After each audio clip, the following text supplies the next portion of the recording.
Hello, we are going to do a quick overview of the first third of the novel, The Sorrow of War by Bao Ning.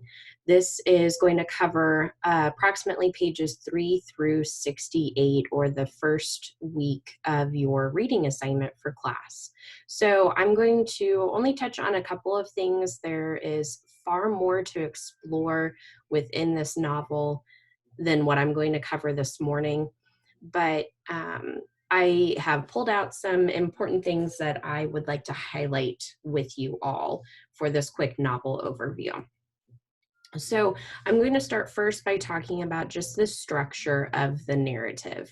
And we find out pretty quickly within the first few pages of the book that there is not really a consistent pattern necessarily, but we find that our story is going to be very disjointed. It's very it's chunked up or divided into different different times, different situations, recalling memories, and it definitely bounces back and forth in time of our main character's storyline. So, in that way, it's very much a disjointed narrative. Right on the first page in chapter 1, we begin our narrative in 1975, and we are learning a little bit about our main character, who in 1975, when we begin, is actually part of the MIA Body Recovery Squad that is sent to recover the bodies of deceased soldiers from the NVA, or the North Vietnamese Army.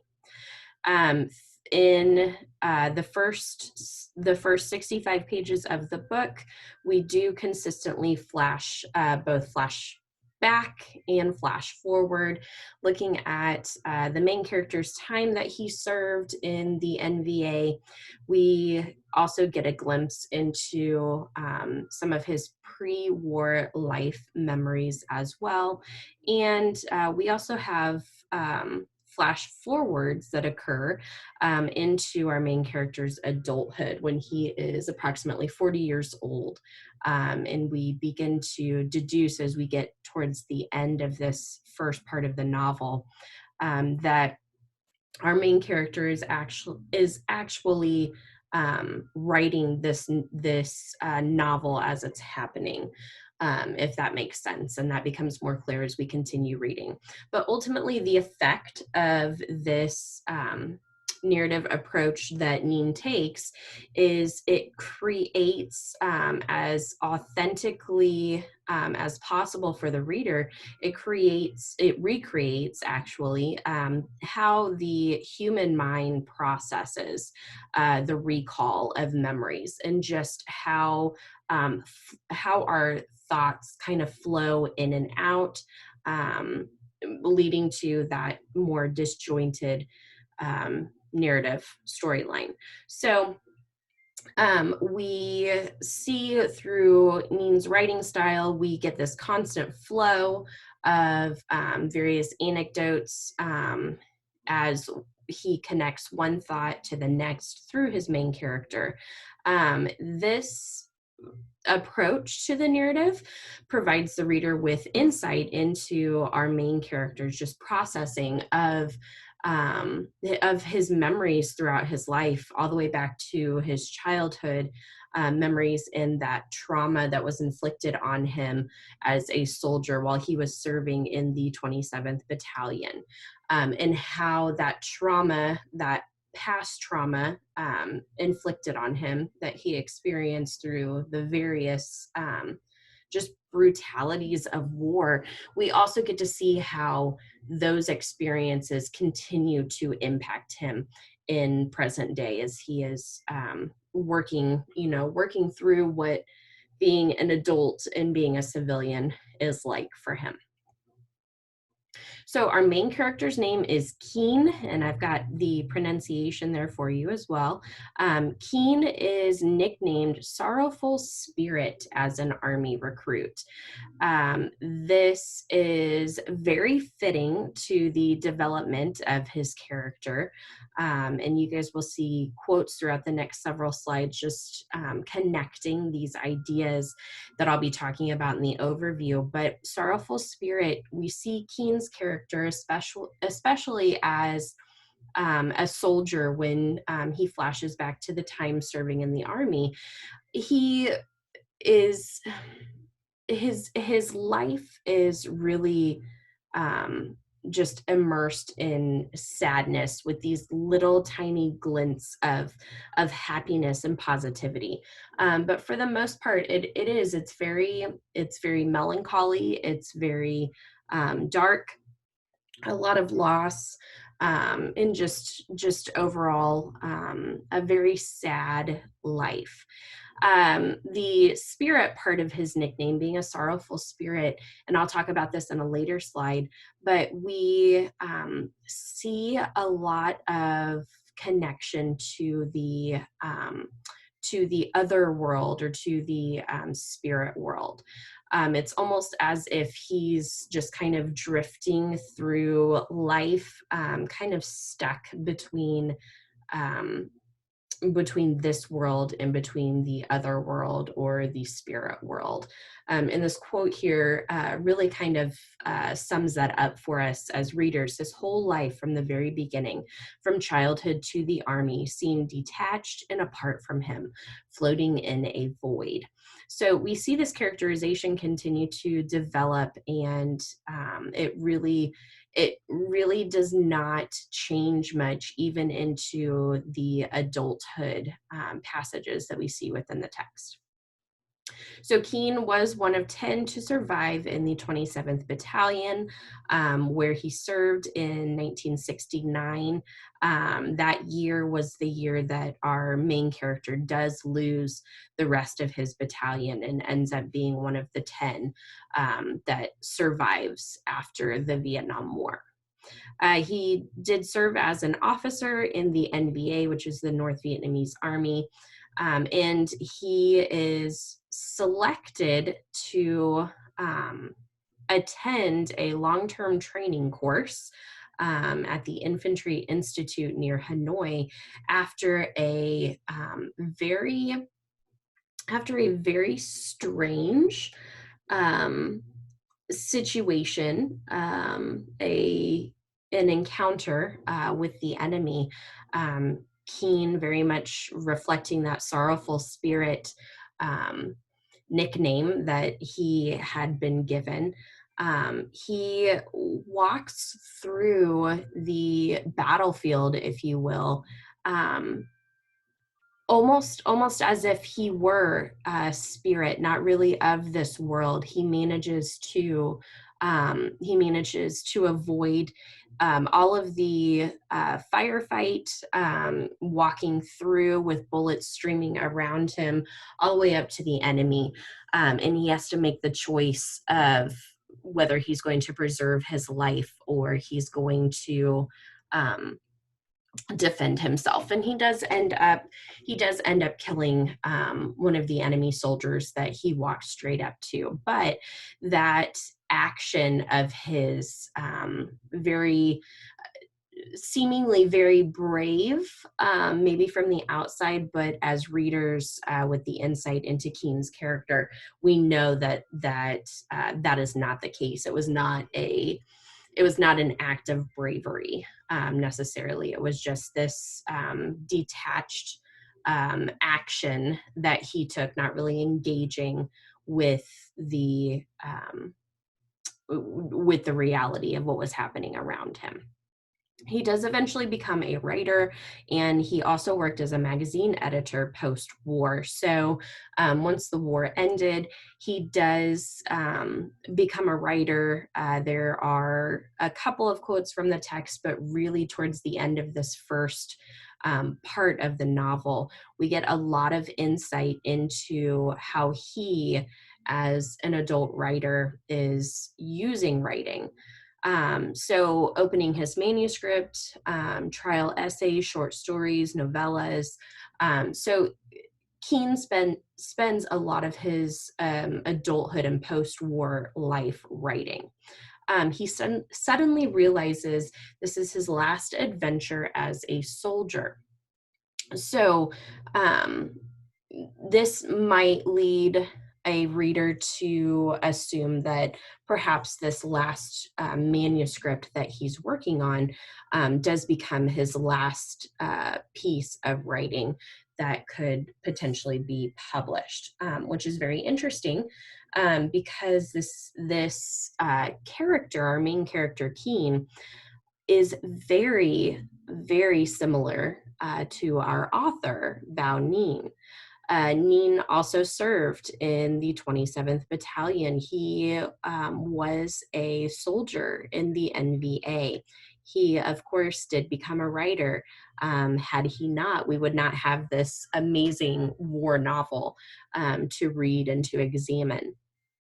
So, in a lot of ways, Keene is very much like our author, Bao Ninh. So this quote really stuck out while reading. It says, from the time of that realization, he felt that day by day his soul was gradually maturing, preparing for its task of fulfilling the sacred heavenly duty of which the novel would become the earthly manifestation. So within this quote, we again see reference to the spirit world or to the other world. And we gain some more insight into the motivation for writing that Keene has. So as time passes, he again is one of 10 survivors from his battalion. He becomes a writer, and over time he realizes that or develops this motivation of it's his duty to tell the real or the soldier side of the war, because oftentimes war is romanticized from the outside. It can look very different than it does from those that are actually engaged in and experiencing the war, such as Keene.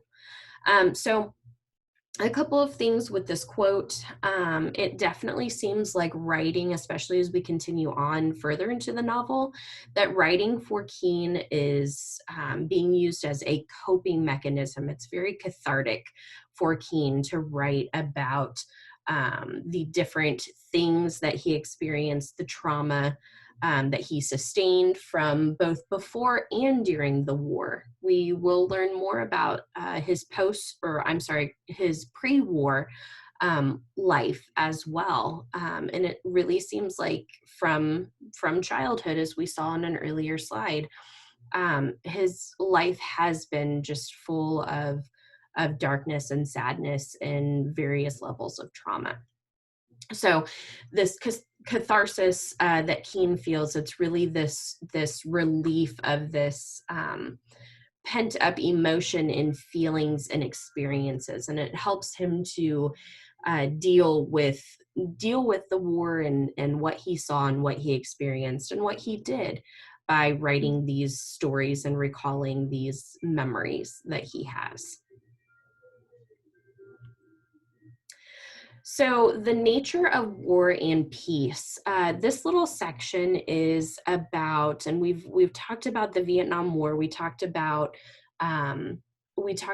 why the war happened. We talked about a lot of the situations leading up to and through the war, and this is something that our character Keene also reflects on, and we get a different view from another character that Keene interacts with, and that is the truck driver that we first very briefly hear about at the beginning of the novel. But we hear more about him later on when Keene engages in a conversation with him about the war and all of the lives that were lost, what was the purpose of war, and what did this war in particular achieve.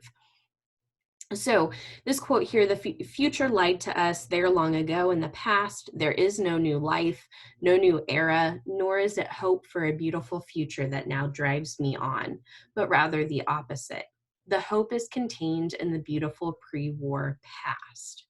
So I'm not going to get too much into this quote. There are several other quotes both before this and after this that kind of pull together a bigger picture of how Keene is seeing what the war was and how things were before the war, and the realizations of post-war that what initially was supposed to happen, or the initial purpose of the war, really turns out to be completely different. And Keene realizes that, and he realizes that through the reflection and recollection of his own contributions to the war as a soldier and the things that he saw and did. So we do know that the war essentially was to, Vietnam wanted to gain freedom from the French, but we do also know that what was going to occur was they would become a communist nation. And this all was happening during the Cold War, the Red Scare, the United States get involved. So we know all of that, and that definitely contributes to some more happenings that maybe would not have occurred had it been more of a, just had it been a different type of war.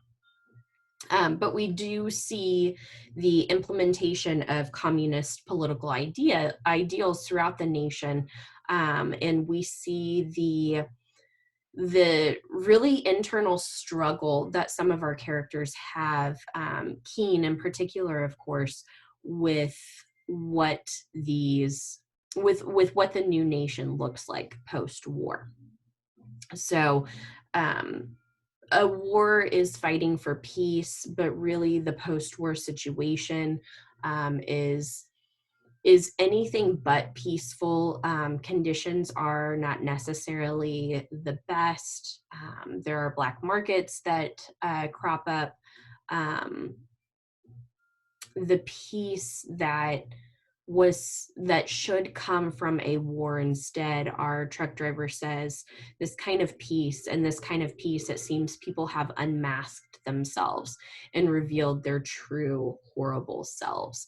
So really this connects to and reflects on the quote from earlier, that really the opposite is what happens through this particular war. A few last things. We see a lot of religious and spiritual diction. So with Keene's nickname, Sorrowful Spirit, early on, he has an encounter during a firefight with the enemy. He says he felt death's hand on him. This is within the first few pages of the book, almost kind of establishing for the reader that Keene is, he basically is, can be seen as a link really between the living world and the other world, or the spirit world. We also hear, or read rather, other passages containing these spiritual ideas through the text. Ghostly music begins and unhinges the soul. Sounds very familiar, like a passage that we may have read in our previous novel, The Things They Carried, but I'm not going to draw too many comparisons. Ghost soldiers emerge, shredded with gaping wounds, bequeathed to my soul the spiritual strength. So a lot of religious or spiritual diction used throughout the first part of the novel. Dreams are a frequent occurrence throughout the narrative, as well as Keen is recalling different memories. And through those memories, some of them are dreams. He frequently in his dreams does return to the jungle of screaming souls, which the first few pages of the novel, again, the several passages very rich in imagery, recreating what this jungle of screaming souls, what the soldiers both during and after the war experienced with this particular area, and why it became known as the Jungle of Screaming Souls. A very interesting dream passage to check out is on pages 44 through 48. And it is a dream that Keen recollects later on in the narrative, on pages 44 through 48. And it is one of the times when he does return to the Jungle of Screaming Souls in his dreams.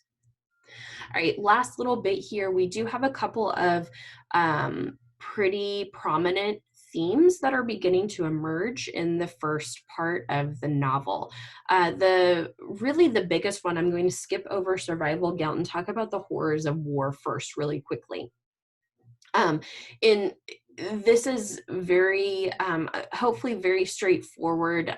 It is very prominent. We see from the very beginning this theme emerging of just generally the horrors of war, and we get that through the disjointed narrative of Keen's recounting and recollecting of these dreams and memories, in the various horrific events that he was a part of and that he remembers, and how it affects his dreams.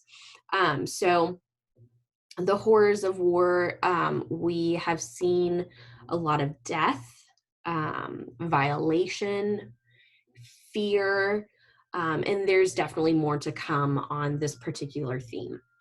The other really prominent emerging theme that we see in we're going to get a lot more insight in the middle chunk, or the second week's reading of the novel, is survivor guilt. So the reflection between the anecdotes, those memories that Keen recalls, in the shifting that occurs between the past and present, that is very much like we as human beings thinking about our memories from the past, and oftentimes I think it's part of human nature for us to think about things that happened in our past and really mull them over, and think about how they made us feel, what we thought at the time, perhaps how we could have done things differently. And we definitely see this linked to the guilt that Keen feels. It's very indirect. There's never ever anything explicitly stated in the first part of the book that he does feel guilt for having survived among the other 9 men that survived. There's definitely a lot of inferencing that we as readers have to do, but we do see this theme of survivor guilt. From now on, life may be always dark, full of suffering, with brief moments of happiness. Living somewhere between a dream world and reality, I've lived all these lost years. No one to blame for that. This is probably one of the quotes from this first part of the book that comes the closest to really just outright stating that Keen does feel guilty for living in this post-war life that many of his comrades and other civilians that he encountered during the war did not, hence why he refers to it as these lost years.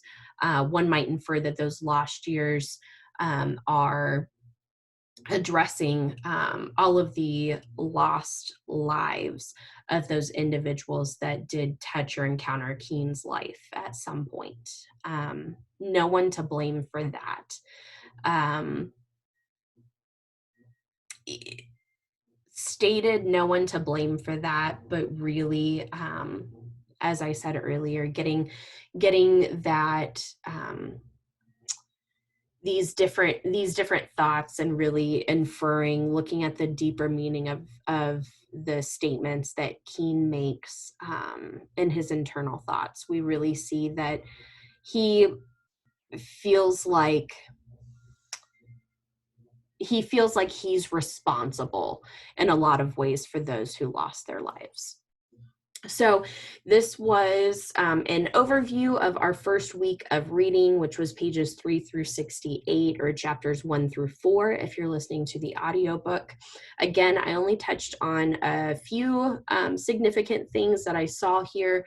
Again, this is also me and my interpretation of the text. You may see things, see some of the same interesting quotes, but maybe interpret them a little differently from me. And that is the beauty of literary analysis. So I hope you all are enjoying the book. It's definitely a different type of narrative than what we have read this year. And I will be doing 2 more of these for our second and third week of reading. So as always, if you have any questions or you need anything, would like to engage in some differing views or interpretations of the text, we look forward to it, and I will talk to you guys soon. Bye.